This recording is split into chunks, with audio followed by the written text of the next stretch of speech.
Shalom and blessings, warriors of Yahuwah and the truth.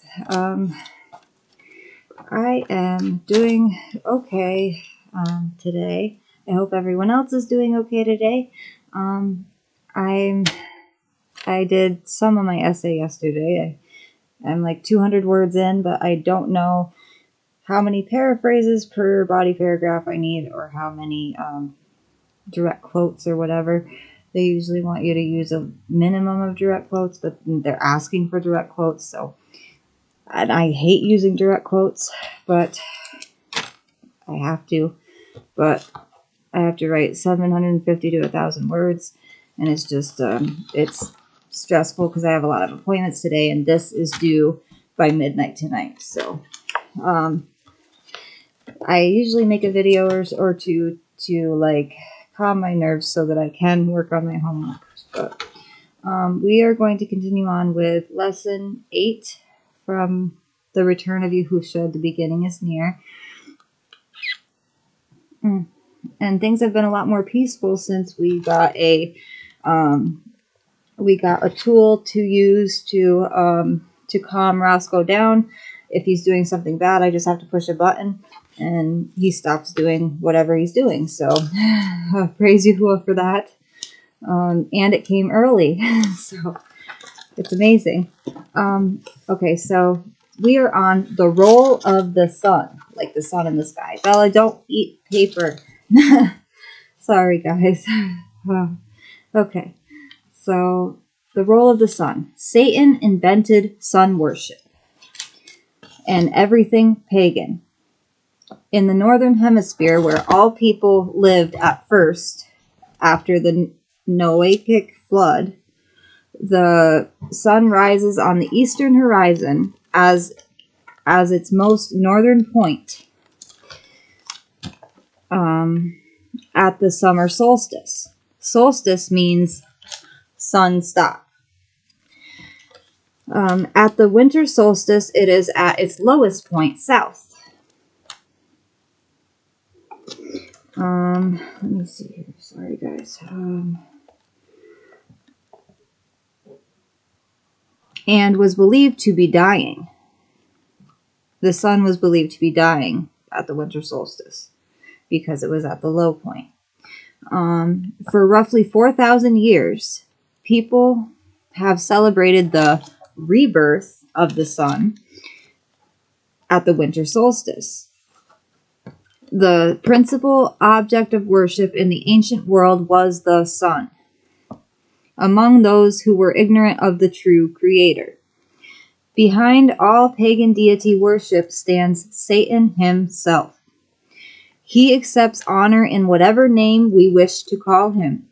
Baal, Moloch, Marduk, Venus, Odin, or Woden, or I think Woden is another one.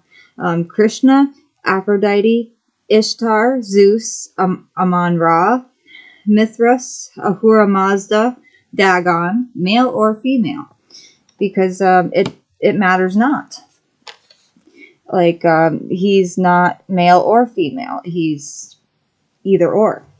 It's crazy and hard to believe. And that is probably why some people are so confused about who they are, male or female. That's probably why we have so much problem with transgenderism in our nation. The most important day in the life of a witch or sorcerer is their annual birthday. I wish my husband was here to hear this because he still believes birthdays are important. He doesn't need a cake and candles, but he wants to be told happy birthday. This is because the celebration of the sun's birthday was the winter solstice, which was what we call December 25th today.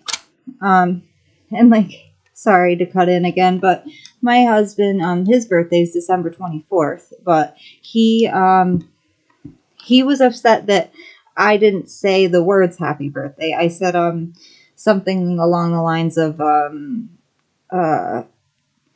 a happy day of your birth or something. I didn't want to say happy birthday, and that still upset him. So what would you do, or what do you guys do in that situation when a loved one feels like they still need to hear happy birthday? Please let me know in the comments if you've run into a situation like this.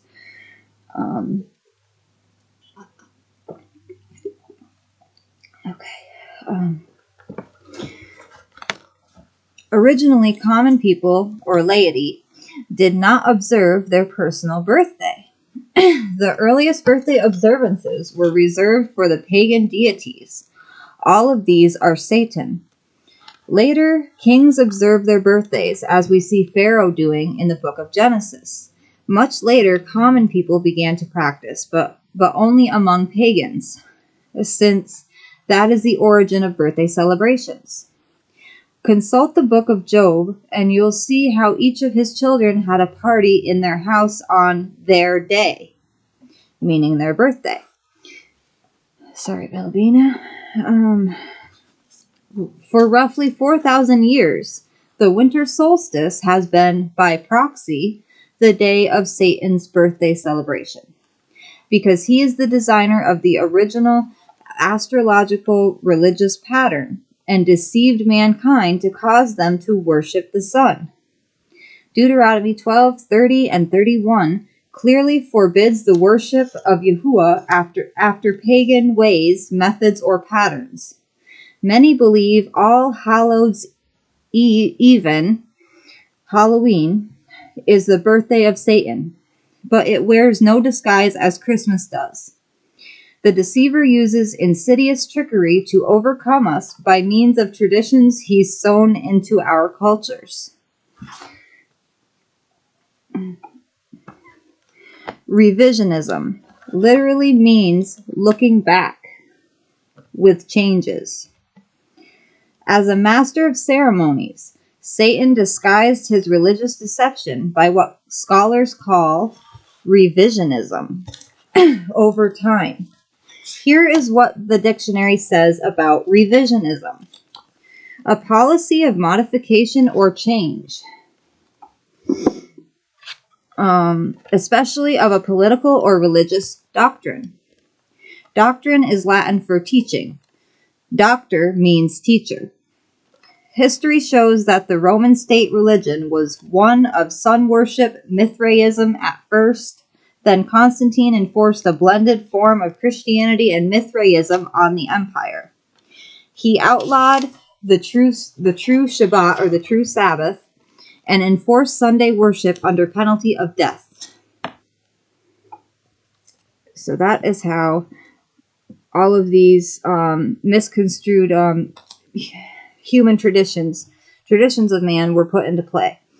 They were put in place secretively, and people just went along with it until now, until people woke up from it. Some people awakened from it.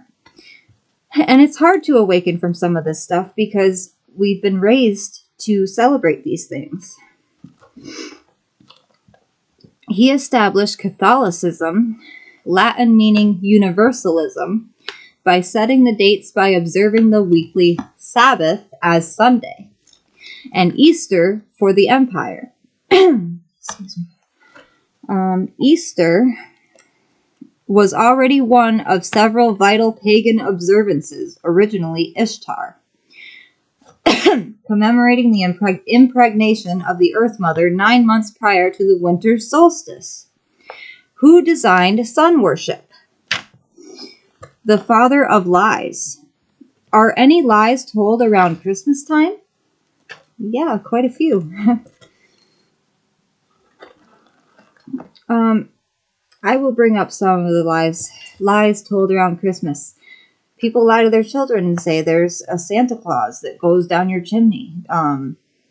People lie to their children and tell them if they're bad, they're going to be put on the naughty list. And these are lies being told to children. You shouldn't be lying to anyone, let alone your own children. And when I was a child, I was always curious and always questioning.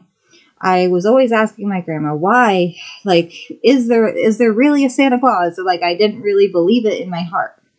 And my grandma would always tell me yes because she didn't want to hurt my feelings. Well, I wish she would have just told me the truth. Or what she knew of the truth, that he wasn't real.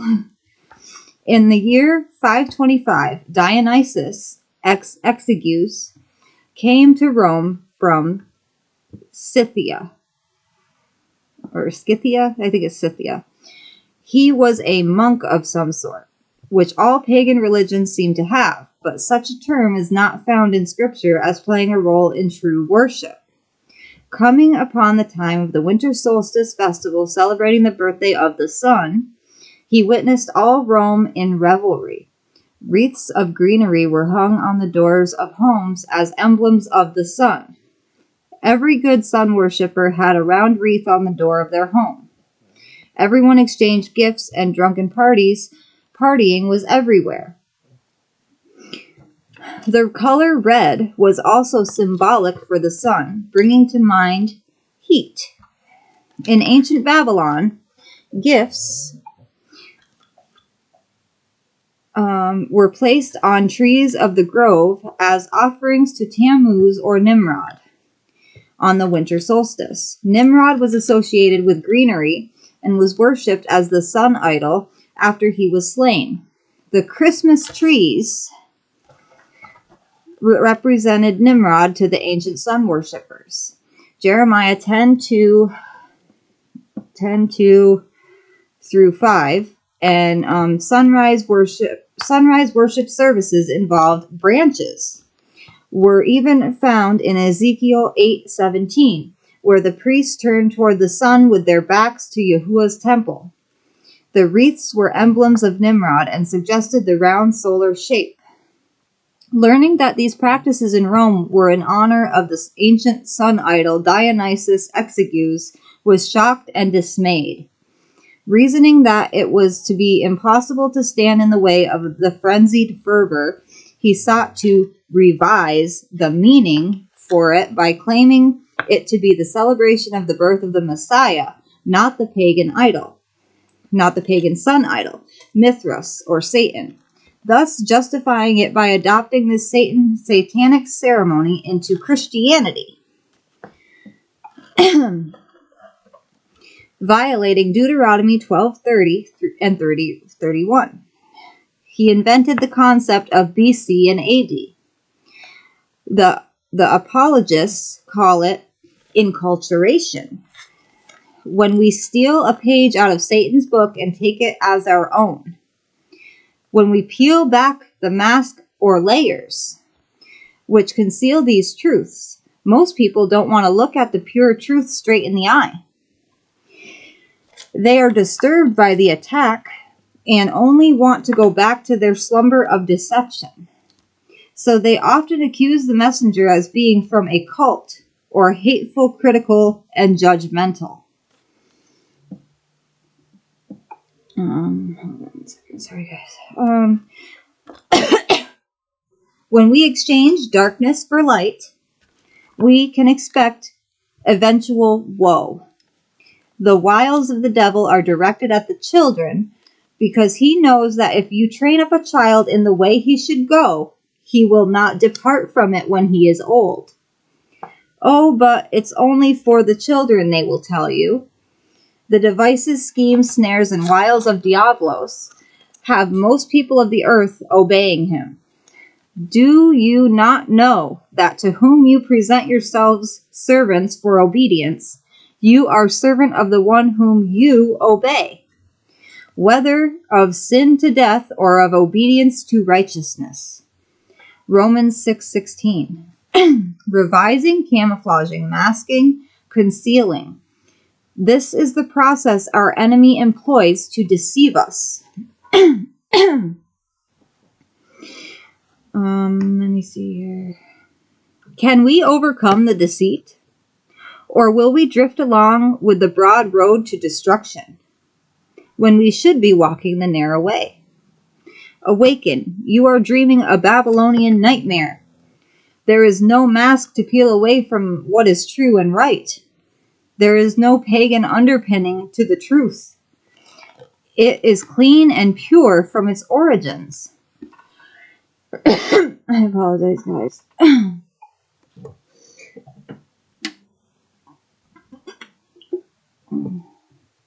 Alright. CHRIST's Mass is the next section.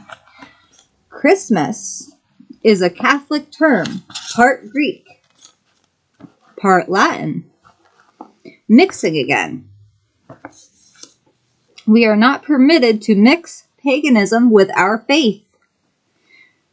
CHRIST is Greek for anointed, and MAS, Mass, is Latin for depart. The Roman Mass, MASS, is another inherited satanic practice from the worship of Mithras, the sun idol again, which was associated with a Passover meal called the combined or mixed elements of Roscoe. No. The combined or mixed elements of both religious perspectives to conceal what he was really up to.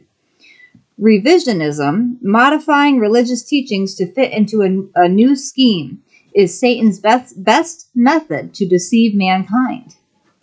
He can make our conscience feel pure and clean as long as he can give us a good reason for something, like he did the first woman. He's still whispering lies to us from the Christmas tree, and the leaders of Christianity are promoting them to the public. Excusing them is not what we are commanded to do. We are to expose them for what they really are. Ephesians 5:11 through 13. Mr. Ho Ho Ho is another related factor to this cultural event. He's like a hero without a name of his own, an elfish creature linked to a man named Nicholas. Old Nick is a euphemism for Satan. The story of Nicholas in Holland during the 3rd century who was generous to children is unsubstantiated by anything but relatively recent lore.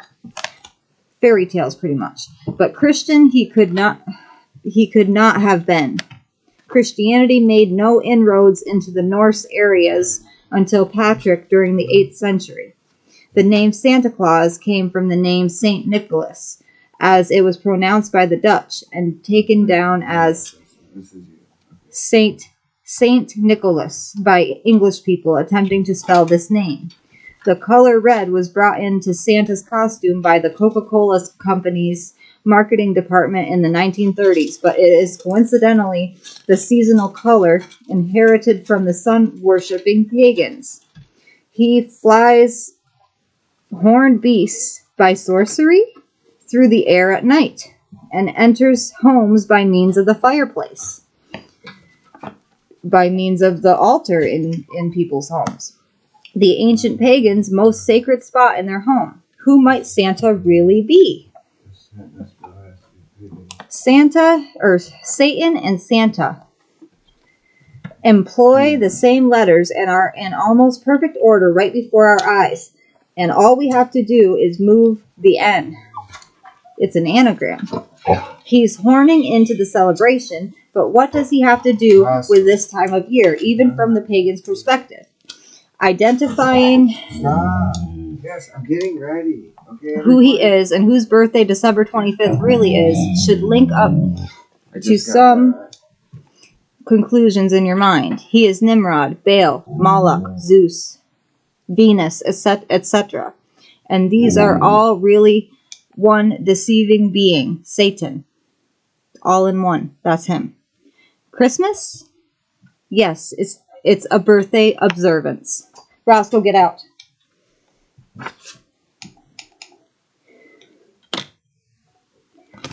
Okay, and now we are on. It's always been Satan's birthday. Our Messiah has nothing to do with it and never has. Regardless of what Christian teachers may tell you, Christmas was not a part of what the early United States of America embraced.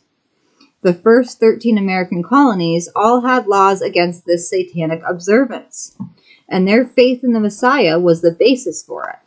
One would be fined and or imprisoned for observing Christmas. because the early American settlers understood that this practice was one of Poppery's strongest promotions, and that its origins were pagan. Popery's strongest promotions, sorry. Therefore, it was satanic, because it had pagan origins.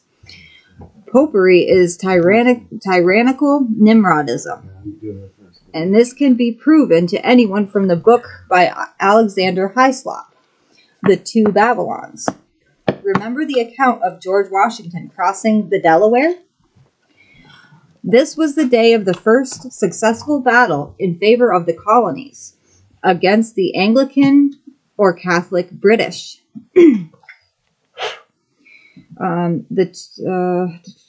The enemy army was encamped across the Delaware, and George attacked with his men early in the morning and won the battle on Christmas Day. The Catholicized enemy had been celebrating all night and were in a stupor. So when we hear a Christian talk show host or a preacher whining about how sad it is that Christmas is so secularized, or that Christians are being deprived of their rights by not being allowed to put up a decoration on public property, or have a public school play celebrating the birth of J-Man, Yahusha HaMashiach, at this time of year, remember whose birthday it really is, and try to let them know. Not many are bold enough to come out and tell them, but one day the whole earth will know the truth, and the truth will set them free. Traditions come and go. The truth will never change. There are plenty of people who are trying to be good, and their consciences are clean. They feel like they are living lives that don't offend anyone. They look at things from their point of view, and so act in the best way they know how. They may not consider themselves religious either, but they try to do well and live by the civil laws. These folks, in my opinion, don't consciously feel they need to adopt what they see taught in organized religions around them, and observing a Sabbath of rest each week sounds like some form of bondage. According to Scripture, their consciences will be the thing that judges them. Romans 2:13-16. They offend Yahuwah without intending to by their ignorance, and they are not under his direct protection. But there is another type of person who makes him much more angry. Much, much more angry. From the example of the golden calf, we can see what makes Yahuwah boiling mad. His jealousy burns hottest when those who claim to worship him do so according to a pagan pattern, like they're doing for all the holidays. When Yahuwah your Elohim does cut off from before you the nations which you go to dispossess, and you dispossess them and dwell in their land, guard yourselves, that you are not ensnared to follow them, after they are destroyed from before you, and that you do not inquire about their mighty ones, saying, how did these nations serve their mighty ones? And let me do so too. Do not do so to Yahuwah your Elohim. He goes on to say how much and why he hates it at Deuteronomy 12. When we are born into this world or system, we are in captivity among the nations. Moving ourselves back to the land of Yasharal doesn't change our situation. We'd still be in captivity. What Yahuwah wants of us is to enjoin to the relationship he offered through his covenant. Return to Torah and wait for him to come to regather his people on the day of Yahuwah. Many things people sincerely believe are not real. They were invented to control the masses. The next lesson I will be teaching is Yahusha relationship through the covenant. Tithing, 1/10 belongs to Yahuwah. I don't think that made any sense. I didn't get it. Burnett didn't seem very happy today. Oh. You know, like you had on the talk or anything. And I think that's as far as I'll be able to get with that lesson. Okay. Everyone have a blessed day. Yahuwah bless you all. And I hope you all had a restful Shabbat this past weekend. I love you all. Shalom and blessings. Bye.